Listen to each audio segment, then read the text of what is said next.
Saudara yang dikasihi Tuhan, kita akan membuka firman Tuhan terambil dari Yesaya 9 ayatnya yang kelima. Yesaya 9 ayatnya yang kelima. Sebab seorang anak telah lahir untuk kita, seorang putra telah diberikan untuk kita. Lambang pemerintahan ada di atas bahunya, dan namanya disebut orang, Penasihat Ajaib, Allah yang perkasa, Bapa yang kekal, Raja Damai. Saudara, bagaimana perasaan saudara ketika saudara mendengar perkataan yang saya akan ucapkan ini? Coba saudara ukur-ukur saudara ya, perasaan saudara, kesan saudara. Perdamaian semoga lekas terjadi. Saudara, apa kesan saudara saat ini setelah mendengar perkataan saya?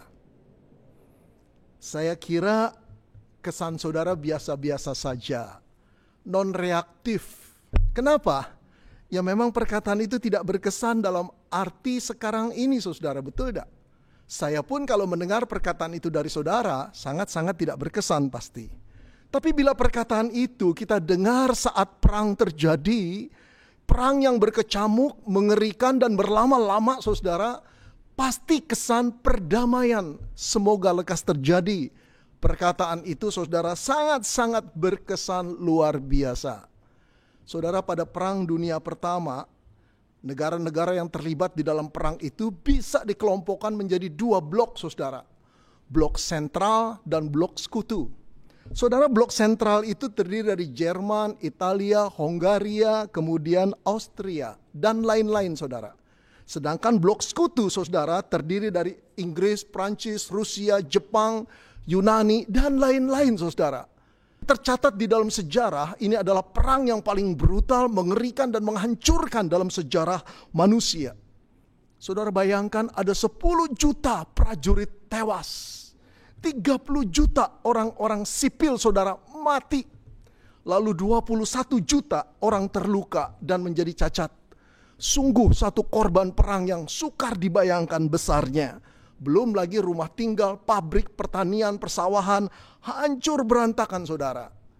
Saudara, saya kira selama perang berlangsung, para prajurit dan orang sipil bangun pagi dengan satu harapan. Apa harapan mereka? Perdamaian semoga lekas terjadi. Namun harapan mereka harus menunggu 4 tahun 3 bulan lamanya. Saudara, di tengah-tengah nafsu saling membunuh kedua blok negara ini, saudara, terjadilah kisah dalam sejarah yang dicatat sebagai Christmas Truce, saudara. Artinya gencatan senjata Natal. Bagaimana kisahnya? Saudara-saudara, kisah itu terjadi pada tanggal 24 Desember 1914. Saat itu terjadilah peperangan antara blok Jerman dengan blok Inggris, saudara. Mereka berhadap-hadapan di front pertempuran. Bunyi letusan senapan, saudara, ledakan granat dan dentuman meriam, saudara, berbunyi gema-menggema, susul-menyusul sepanjang hari. Dan saudara ingat, setiap bunyi letupan itu pasti menewaskan jiwa-jiwa prajurit-prajurit di sana. Kematian dan korban begitu banyaknya dari kedua belah pihak sepanjang hari, saudara. Tetapi memasuki malam, keadaan mulai sunyi dan hening, saudara. Di tengah-tengah malam Natal itu, tiba-tiba terdengarlah lagu-lagu pujian Natal yang dinyanyikan oleh tentara-tentara Jerman, saudara, pada malam Natal itu dalam bahasa Jerman. Hal ini mengherankan tentara-tentara Inggris. Mereka curiga. Tapi lama-kelamaan mereka mengikuti lagu-lagu Natal yang dinyanyikan oleh tentara-tentara Jerman. Mereka menyanyikannya pula dalam bahasa Inggris. Oh, saudara, indah sekali. Dua tentara yang sepanjang hari bermusuhan dan saling bunuh-membunuh, kemudian bersatu padu dalam satu kor yang sangat indah, walaupun dalam dua bahasa. Mereka menyanyikan lagu-lagu Natal. Jadilah dua pasukan yang bermusuhan ini, saudara-saudara, menjadi dua paduan suara, seperti dua paduan suara gereja yang bersatu menjadi satu. Dan mereka mengenang Sang Yesus Kristus yang lahir ribuan tahun yang lampau. Saudara, esok paginya tanggal 25 Desember, seorang tentara Jerman mendekati pos tentara Inggris dengan membawa pohon Natal kecil, saudara. Lalu dia berteriak, "Merry Christmas." Saudara-saudara, tentara Inggris yang melihat seperti itu terheran-heran. Seseorang loncat dan bangun dan menyambut dia dan berteriak juga Merry Christmas. Lalu apa yang terjadi? Kedua rombongan itu saudara bertemu di anjang pertempuran. Tapi bukan saling membunuh saudara. Tapi saling bersalaman, mengucapkan selamat Natal, saling berpelukan, saling gembira, saling bertukar makanan dan minuman. Dan pada akhirnya sepanjang hari bermain bersama-sama. Termasuk bermain bola Jerman lawan Inggris. Oh saudara yang dikasihi Tuhan, saya tidak tahu. Apa sih sebetulnya yang terpikir di dalam pikiran blok prajurit itu saudara? Apa yang terpikir? Kemungkinan besar mereka berpikir demikian. Di hari Natal tidak pantas untuk dijalani dengan saling bunuh-membunuh. Karena Natal identik dengan perdamaian. Kenapa Natal identik dengan perdamaian saudara? Karena bayi yang lahir itu tidak pantas dirayakan dengan dentuman meriam, ledakan granat, tembakan peluru. Tidak pantas untuk seorang bayi dirayakan hari lahirnya seperti itu. Tapi lebih daripada itu saudara, bayi yang lahir di malam Natal itu, yang lahir di kandang dan di palungan di Bethlehem itu saudara, disebut Raja Damai, Yesus namanya. Saudara-saudara yang dikasihi Tuhan, 700 tahun sebelum Masehi, Nabi Yesaya menyampaikan nubuat dari Tuhan kepada Raja Ahaz, Raja Yehuda yang keadaan kerajaannya sedang dikepung, sedang diancam oleh dua kerajaan besar pula. Apa yang dikatakan Yesaya? Inilah yang dititipkan Tuhan kepada Yesaya. Seorang anak telah lahir untuk kita, seorang putra telah diberikan untuk kita. Lambang pemerintahan ada di atas bahunya, dan namanya akan disebut orang Penasihat Ajaib, Allah yang perkasa, Bapa yang kekal, Raja Damai. Saudara perhatikan saudara, sebutan Raja Damai ditaruh di bagian akhir dari rentetan gelar yang diberikan kepada anak itu. Ini bukan berarti sebutan itu tidak penting. Justru sebutan itu melengkapi gelar-gelar yang ada di depannya. Saudara, apa artinya raja itu menjadi, anak itu menjadi raja yang pemerintahannya penuh dengan kuasa? Apa artinya dia menjadi penasihat yang ajaib, Allah yang perkasa, Bapa yang kekal, kalau ia tidak cinta damai? Apa yang diwariskan kepada umatnya kalau tidak ada damai di sana? Saudara-saudara yang kekasih, ya saya tahu sekali saudara, bahwa seorang anak akan lahir dengan kualifikasi seperti itu. Tapi sekarang kita lebih tahu dari Yesaya bahwa nubuat itu dialamatkan untuk Sang Mesias yang 700 setelah Yesaya hidup saudara, lahir di kandang binatang, dibungkus dengan lampin di dalam palungan. Yesus Kristus namanya. Saudara-saudara, Yesus disebut Raja Damai. Apa sih sebetulnya yang dilakukan oleh Yesus sebagai Raja Damai itu saudara? Saudara-saudara, yang utama, yang terutama adalah dia mendamaikan manusia dengan Allah. Pada waktu saya mengatakan dia mendamaikan manusia dengan Allah saudara, itu berarti hubungan antara Allah dengan manusia terjadi kerusakan, terjadi perseteruan, terjadi permusuhan. Saudara bayangkan, ketika manusia bermusuhan dengan Allah, keadaan itu begitu rumitnya saudara. Karena yang dihadapi manusia adalah Allah yang suci dan kudus. Saudara, sejak kapan permusuhan itu terjadi? Saudara, jawabnya adalah sejak manusia pertama, Adam dan Hawa, memilih untuk menuruti bujukan iblis dan kedagingan mereka, memakan buah pohon pengetahuan yang baik dan yang jahat yang dilarang Tuhan. Saudara-saudara, jatuhlah manusia di dalam dosa. Kejatuhan manusia di dalam dosa ini bukan cuma sekedar pelanggaran perintah Allah tentang memakan buah pengetahuan pohon yang baik dan yang jahat itu yang ada di tengah-tengah taman itu saudara. Tetapi dari situ tercerminlah satu sikap hati manusia yang tidak menghormati Tuhan. Tercerminlah satu sikap yang menganggap perintah-perintah Tuhan itu sepele. Mereka mengabaikan kekudusan dan kemuliaan Tuhan. Mereka meremehkan kasih sayang Tuhan. Dan yang paling celaka saudara, Mereka berambisi untuk jadi seperti Tuhan. Celakalah manusia itu. Saudara, perbuatan manusia yang pertama itu merusak hubungan, memutuskan hubungan yang harmonis antara Allah dan manusia. Satu hubungan yang indah, yang penuh kasih, penuh damai sejahtera, yang dilingkupi dengan kekudusan. Tapi pemberontakan itu merusak semuanya. Damai sejahtera yang mereka alami sekarang putus menjadi peperangan. Seteru Allah, kekudusan Allah lah yang membuat Allah harus mengusir mereka keluar dari Taman Eden. Jauh dari hadapannya, saudara. Saudara, sejak itulah dosa menguasai manusia. Dosa memikat dan menjerat manusia. Sejak itulah manusia hidup dalam kekotoran dosa dari generasi ke generasi, saudara.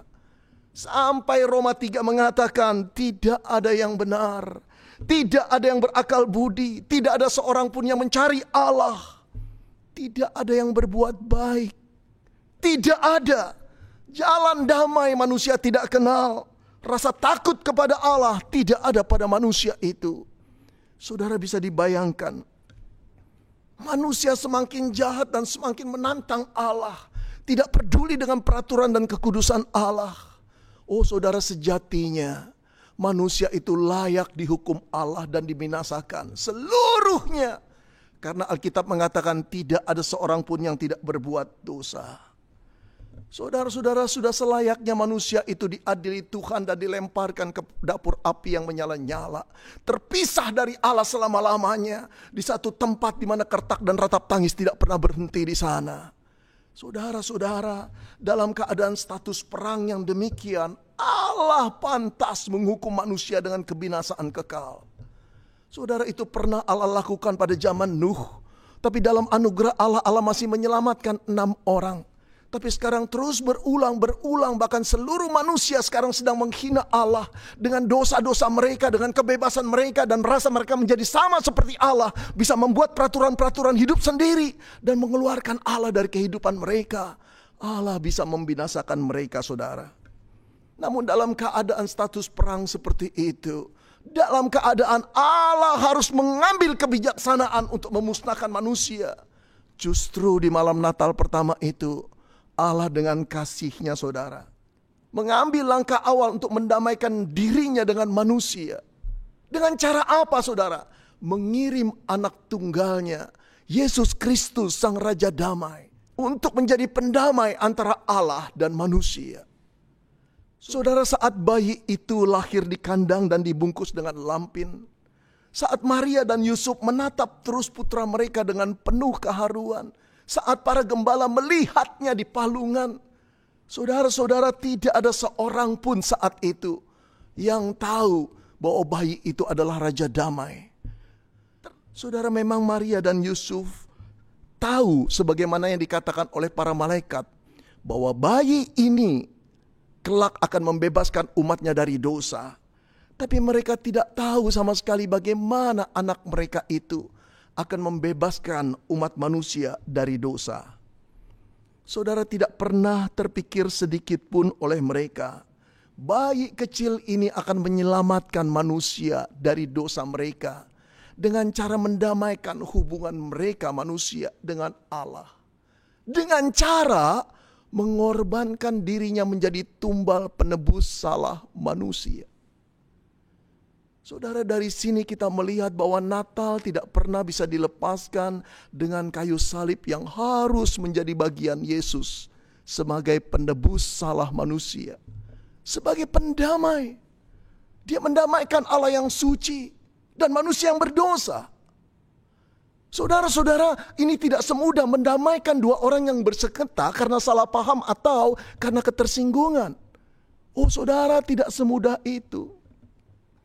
Walaupun Allah mengasihi manusia dan ingin menerima manusia itu kembali, tetapi keadilan Allah, saudara, menuntut setiap orang yang berbuat dosa kepadanya harus diadili dan dihukum. Dan Roma 6 ayat 23 mengatakan hukuman dosa adalah maut, kematian kekal, terpisah dari Allah selama-lamanya di dalam dapur api yang menyala-nyala. Oh saudara yang dikasihi Tuhan, tetapi kasih Allah saudara mendorong Allah untuk menyelamatkan manusia. Bagaimana mungkin terjadi? Kasih ingin menyelamatkan, tapi keadilan ingin memukul. Saudara-saudara, hanya satu jalan. Satu jalan. Dan jalan itu dibuat Allah karena tidak mampu manusia membuatnya. Apa jalan itu? Allah mengutus anaknya yang tunggal untuk turun ke dalam dunia. Untuk menjadi manusia, sama seperti saudara dan saya, sama seperti manusia lainnya. Karena yang mau ditebus adalah manusia. Tapi manusia yang tidak berdosa, manusia yang tidak jatuh dan gagal seperti Adam dan Hawa, manusia pertama. Saudara-saudara, Allah mengutus anaknya yang tunggal untuk mengganti posisimu dan posisiku. Posisi manusia yang berdosa. Untuk menerima hukuman murka Allah yang seharusnya ditimpakan kepada orang-orang berdosa. Saudara-saudara, dia rela menjadi tumbal penebus salah. Dia rela untuk menerima kematiannya. Dia rela untuk menerima murka Allah yang menyala-nyala itu. Agar engkau dan saya, orang-orang berdosa, tidak lagi dihukum oleh Tuhan. Saudara, Roma 8 ayat yang pertama mengatakan, siapa yang berada di dalam Kristus Yesus tidak lagi berada di bawah hukuman Tuhan. Karena seluruh hukumannya telah diterima oleh Yesus Kristus, saudara. Saudara, jadi Natal merupakan kisah bagaimana Allah dengan kasih-Nya mengirim anak tunggalnya buat engkau dan saya. Saudara-saudara, bagi saya Natal merupakan pertukaran. Pertukaran hadiah antara Allah dengan kita manusia. Allah memberikan putra tunggalnya buat kita. Dan kita memberikan dosa-dosa kita yang menjijikkan hati Tuhan. Pertukaran yang tidak seimbang. Pertukaran yang impossible. Pertukaran yang luar biasa membingungkannya. Tapi itulah yang dilakukan Allah. Dan inilah yang disebut anugerah. Oh saudara, apa artinya anugerah itu? Saudara-saudara, anugerah adalah pemberian dari Sang Maha Mulia. Yang diberikan kepada orang yang hina dan tidak pantas. Apa yang diberikan? Sesuatu yang tak ternilai harganya. Yang tidak mungkin dicapai oleh orang yang menerima. Diusahakan seperti apapun tidak akan mungkin dapat. Kecuali satu-satunya didapat dengan cara apa saudara? Diberikan oleh Sang Maha Mulia itu. Gratis secara cuma-cuma. Saudara, itulah artinya anugerah. Ketika manusia tidak bisa mencapai keselamatan dan perdamaian dengan Allah. Ketika sembayangnya, puasanya, doanya, persembahannya dan pelayanannya tidak mungkin untuk membujuk hati Allah menghapus dosa-dosa mereka. Allah lah yang menghapus dosa mereka. Dengan cara apa? Dengan mengirim putra tunggalnya untuk menanggung hukuman dosamu dan hukuman dosaku. Saudara, ini adalah anugerah. Anugerah yang amazing. Anugerah yang incredible. Anugerah yang unbelievable. Anugerah yang impossible dan so fantastic, saudara. Oh, kalau kita mengerti ini, hati kita bisa tergetar, air mata kita bisa turun terus-menerus dan menjerit kepada Tuhan. Mengapa Engkau memberikan anugerah sebesar itu kepada aku, Tuhan? Saudara, dengan apakah kita bisa mengumpamakan anugerah Tuhan yang luar biasa itu? Dengan apa? Tidak pernah ada satu pengumpamaan, satu analogi yang bisa, saudara-saudara, untuk boleh mengumpamakan anugerah Allah yang luar biasa itu. Tapi izinkan saya, saudara, dalam keterbatasan saya ingin menceritakan sebuah cerita fiksi. Ada seorang wanita PSK tua, saudara-saudara, yang hidup hari tuanya penuh dengan penderitaan, kesakitan. Waktu dia muda, dia cantik, dia seksi, saudara. Para tamu laki-laki mengejar-ngejar dia dan menunggu dia. Berapapun harga yang diminta untuk meniduri wanita ini tidak jadi masalah untuk para laki-laki. Karena begitu cantiknya. Saudara, uang didapat oleh wanita ini dengan begitu mudahnya. Dia tidak peduli dengan omongan orang, cibiran orang. Bagi dia, dia akan melakukan apa yang dia mau lakukan. Dia tidak peduli dengan sindiran orang, dengan perkataan orang yang memaki-maki dia. Bagi dia, hidup dia adalah milik dia sendiri.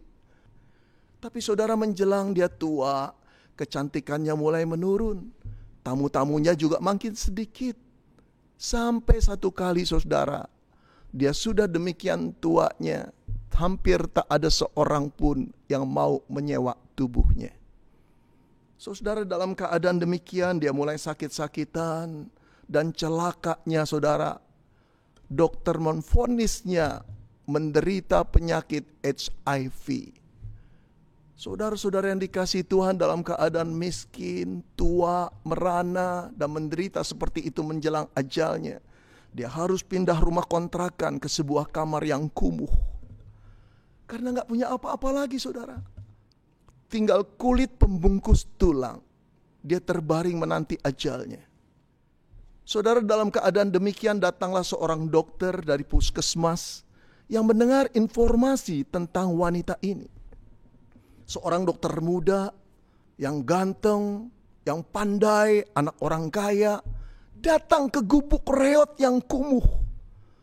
Saudara, dokter ini mulai memeriksanya dan kemudian memberi dia obat. Seminggu kemudian dokter ini balik kembali. Seminggu kemudian balik kembali, merawatnya dengan penuh ketelatenan saudara. Seminggu berlalu, 2 minggu berlalu, setahun berlalu, 2 tahun berlalu. Saudara-saudara yang dikasihi Tuhan, sampai pada satu hari dokter ini menatap wajah wanita ini dengan serius dan berkata demikian, "Aku ingin bicara serius denganmu." Sang PSK tua menatap dokter itu dan berkata, "Dokter, kalau engkau ingin mengatakan sesuatu, silakan katakanlah dengan jujur. Aku sudah siap menerima berita buruk seperti apapun." Dokter itu menatap lagi dan berkata dengan serius dan sungguh-sungguh, "Aku mencintaimu. Aku mengasihimu. Maukah engkau menikah dengan aku dan hidup bersama-sama dengan aku?" Saudara-saudara, wanita PSK tua ini terkejut, matanya melotot, lalu membalikkan tubuh dan setengah berteriak dan berkata, "Dokter, kalau engkau tidak lagi mau merawat aku, silahkan keluar. Aku memang orang hina, tapi jangan hina aku seperti itu." Saudara, dokter itu terperangah, lalu memegang pundaknya dan berkata, "Aku tidak menghina engkau. Aku mencintaimu. Aku sungguh-sungguh mengasihimu. Aku ingin menikahimu. Maukah engkau hidup sama-sama dengan aku?" Saudara-saudara, berapa kali dokter ini mengulang perkataannya, meyakinkan sang wanita PSK tua ini, tetap wanita ini tidak percaya. Kenapa tidak percaya saudara? Karena kenyataan itu terlalu mengherankan. It's amazing, incredible, unbelievable, impossible, so fantastic. Betul gak saudara? Pernah saudara menjumpai kisah seperti itu di dunia ini? Saya belum. Cerita itu cuma karangan orang saudara. Nggak pernah terjadi dalam kenyataannya, betul tidak?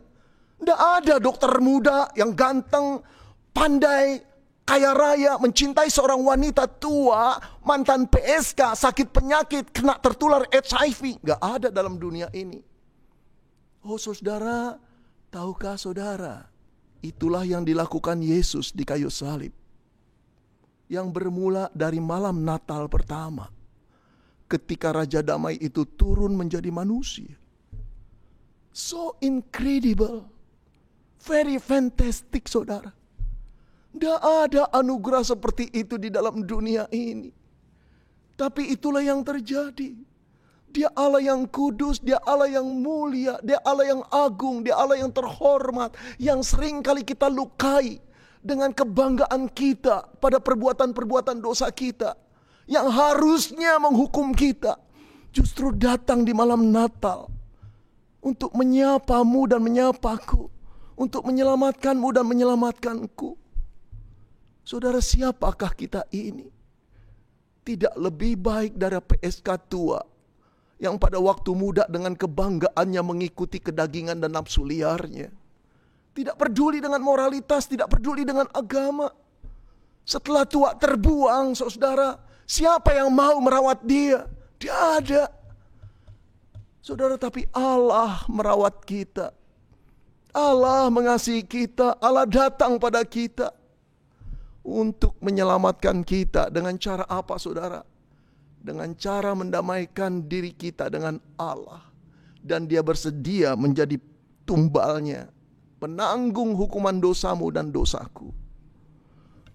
Saudara yang dikasihi Tuhan, di Natal ini datanglah kepada Tuhan. Saudara, Natal tidak akan pernah punya arti bagimu dan bagiku.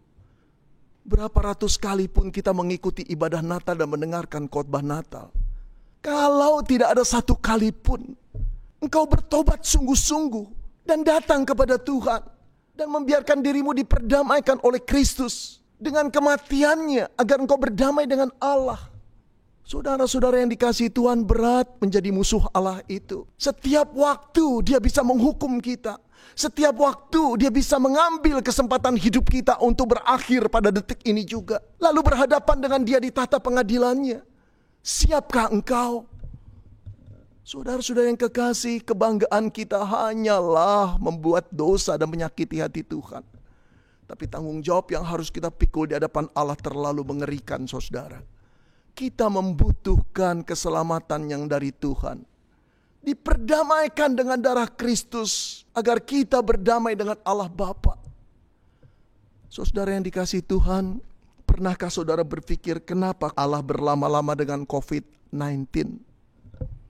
Kenapa seluruh orang pintar di dunia ini berusaha untuk mencarikan vaksin tapi tidak bisa diketemukan dengan begitu cepat?